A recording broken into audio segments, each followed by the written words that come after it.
시장에서 잘 모르는 엔터주 하나 설명드릴게요.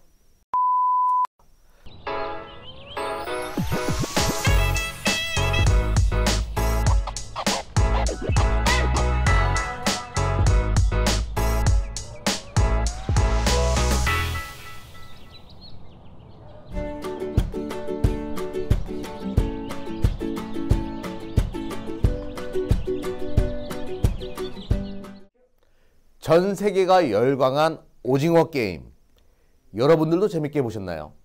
이 상황은요, 분명 우리 주식시장에는 긍정적인 요소가 될 거라 생각합니다. 안녕하세요. 즐겁게 투자하자 주식 해락의 이경락입니다. 오징어 게임 열풍이 거의 신드롬처럼 글로벌 시장에 넘쳐나고 있어요. 심지어 철학적으로 받아들이는 분들도 계시더라고요. 자본주의 뭐 이런 이데올로기적인 생각까지도 떠오르는 분들도 많이 계시던데요. 아무튼 글로벌 시장은 오징어 게임 열풍입니다. 근데 이게 시사하는 바가 굉장히 커요. 지금 오징어 게임뿐만 아니라 블랙핑크, BTS 등등 K-팝도 엄청난 열기를 지금 띠고 있는데요. 수출, 문화를 수출한다는 것은요, 소프트웨어적인 의미만 가지는 것이 아닙니다. 하드웨어 시장에서의 판매 호조로 연결되는 시나리오가 펼쳐질 가능성이 높다는 얘기예요.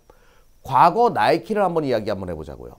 1970년대 나이키는 그냥 그저 흔한 러닝화 브랜드에 불과했어요.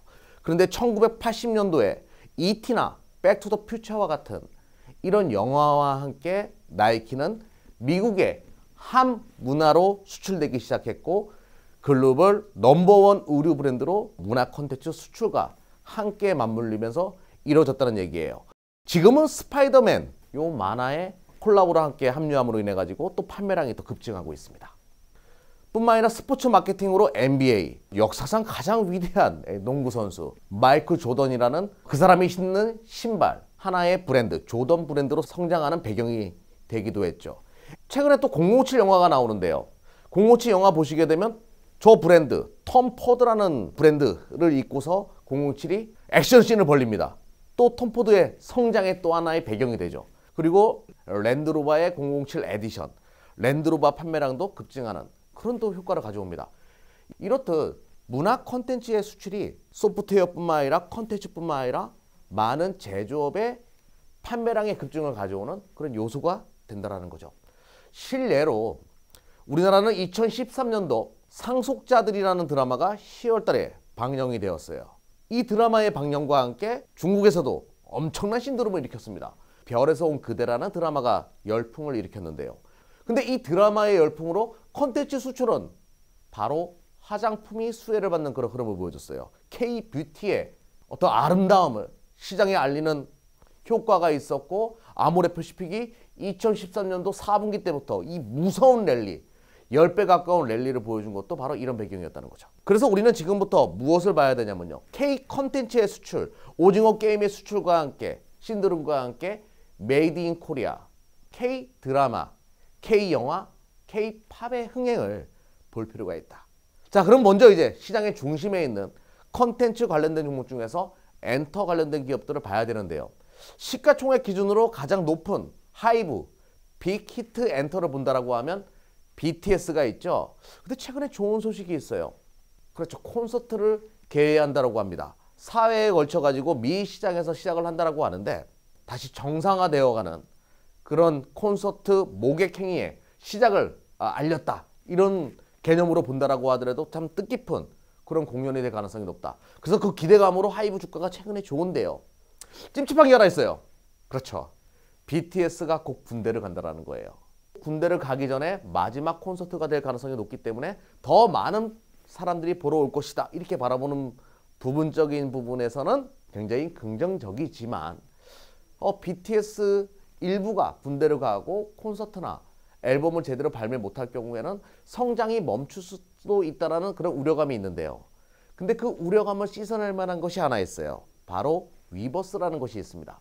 바로 하이브는 이 플랫폼을 가지고 있기 때문에, 위버스라는 플랫폼을 가지고 있기 때문에 그 기대감이 크다. 그 성장에 대한 어떤 자신감, 이런 거를 좀 가질 수가 있다, 이렇게 보시면 될 것 같고요. 자, 그리고 두 번째로는 이제 SM이라는 기업인데요. SM은 제2의 BTS라고 할 수 있는 NCT가 소속되어 있습니다.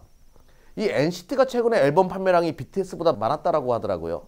H.O.T부터 시작해가지고 성장해온 남성 아이돌 그룹 신화, 그런 아성이 있기 때문에 SM에 대한 기대감은 여전히 가질 수밖에 없고, 또 에스파라고 이번에 신인 걸그룹인데요. 메타버스처럼 이제 옆에 여러 가지의 아바타를 두고서 공연을 하는 그런 모습을 보여줬어요.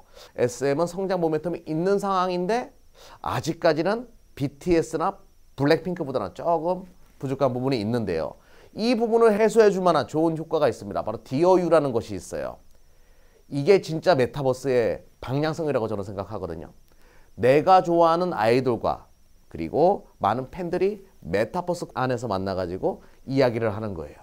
지금 시장에서의 반향이 굉장히 큽니다. 근데 SM은 또 걱정거리가 하나 있어요. 그게 뭔가요?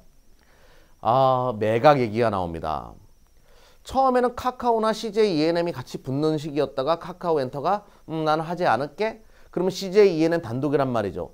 가격 협상에 있어가지고 변수가 발생하기 시작했어요.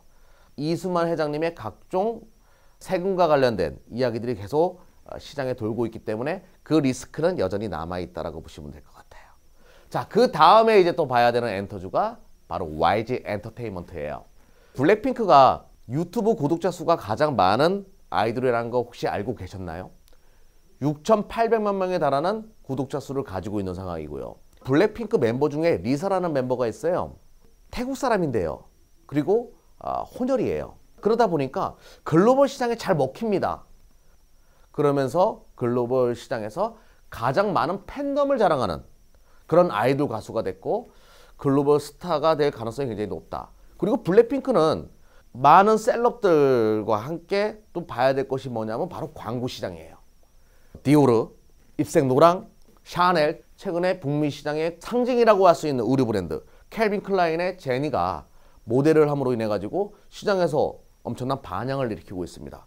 어떤 명품과의 콜라보 이런 걸 통해 가지고 광고 시장에서 주요 아이템으로 성장할 가능성이 높다는 얘기예요. 또 빅뱅이 컴백을 할 거예요. 내년에 콘서트를 진행할 경우에는 정말 많은 사람들이 볼 수밖에 없는 그런 구주의 아티스트이기 때문에 YG 엔터의 실적은 내년에도 좀 기대해 볼 만하죠. JYP는 트와이스 이후에 뚜렷한 성장세를 보여주지 않았는데 콘서트 시장에서는 남성 아이돌이 특히 중요하거든요. 근데 스트레이 키즈라는 신생 아이돌이 나왔는데 벌써 시장에서의 방향이 굉장히 크거든요. 그래서 JYP도 성장 모멘텀을 찾았다는 개념으로 지금부터는 좀 보실 필요가 있겠네요. 이렇게 엔터 4사를 분석했습니다. 드라마 콘텐츠, 요즘에 뜨겁지요. 드라마 콘텐츠 관련된 기업들을 봐야 되는데 정말 많은 기업들이 있어요. 그래서 변동성이 큰, 신작에 의한 변동성이 큰 기업보다는 꾸준하게 성장할 수 있는 기업들을 여러분들에게 먼저 설명을 드릴 겁니다. 시장에서 잘 모르는 엔터주 하나 설명드릴게요. 카카오입니다. 카카오에는 카카오 엔터라는 자회사가 있어요. 곧 상장을 할 건데요. 여기에는 아이유도 소속되어 있고요. 멜론을 가지고 있기도 합니다. 이렇게 유명 가수도 있지만 이병헌, 아주 유명하죠. 오징어 게임에 나왔었습니다. 오징어 게임에 나왔던 배우 이병헌도 카카오 엔터의 연기자고요. 그리고 우리는 깐부잖아. 여기 나왔던 오징어 게임에 나왔던 박혜수 씨도 BH 엔터테인먼트, 즉 카카오 엔터의 소속 배우라는 거예요. 영화로 치게 되면 신세계라는 영화 여러분들 많이 보셨을 겁니다. 그것도 카카오 엔터에서 만들었어요. 카카오가 엔터 사업에서도 굉장히 빠르게 성장하고 있음을 강조드릴게요. 그러면 지금 내가 카카오 엔터에 투자할 수 있는 유일한 방법은 카카오에 투자하는 방법이 유일하다라고 보시면 될 것 같네요. SNS에도 투자하고 싶고 그리고 엔터 사업에도 투자하고 싶어. 그러면 카카오가 대안이 될 수도 있다. 이렇게 말씀드릴게요. 그리고 또 하나 이제 대한민국의 또 하나의 드라마 왕국 CJ ENM과 스튜디오 드래곤. 스튜디오 드래곤은 드라마를 제작하고요. CJ ENM은 그것을 배포하고 TV를 통해서 방영하는 그런 역할을 하는데요. 바로 최근에 이제 갯마을 차차차라고 여러분들 많이 보셨을 겁니다. 오징어 게임 다음으로 인기가 최근에 많은 거예요. 요것도 바로 스튜디오 드래곤에서 만들었고 방영은 CJ ENM에서 하는 그런 구조라는 거죠. 최근에 도깨비 정말 인기 많았죠. 요것도 스튜디오 드래곤 그리고 CJ ENM. 내가 드라마 관련된 종목에다가 투자를 한다라고 하면 이렇게 CJ ENM과 스튜디오 드래곤을 묶음으로 보시고 투자하는 것도 하나의 방법이 될 수 있다. 최근에 우리가 관심 있게 봐야 되는 거. 그렇죠. 특수효과, VFX 관련된 기업으로 덱스터라는 기업이 있거든요. 승리호, 그리고 오징어 게임의 또 CG를 맡았던 기업이에요. 덱스터. 그리고 맨 마지막에 위즈웍 스튜디오라고 해가지고 많은 헐리우드 영화에도 위즈웍 스튜디오는 참여함으로 인해가지고 그 기술력을 입증받았다. 자, 지금까지 컨텐츠 관련된 기업들을 짧고 굵게 필요로 한 종목들을 설명드렸습니다. 컨텐츠, 문화 수출, 이것은 상징하는 바가 상당히 크다라는 것을 강조드리겠습니다. 지금까지 주식 해락의 이경락이었습니다.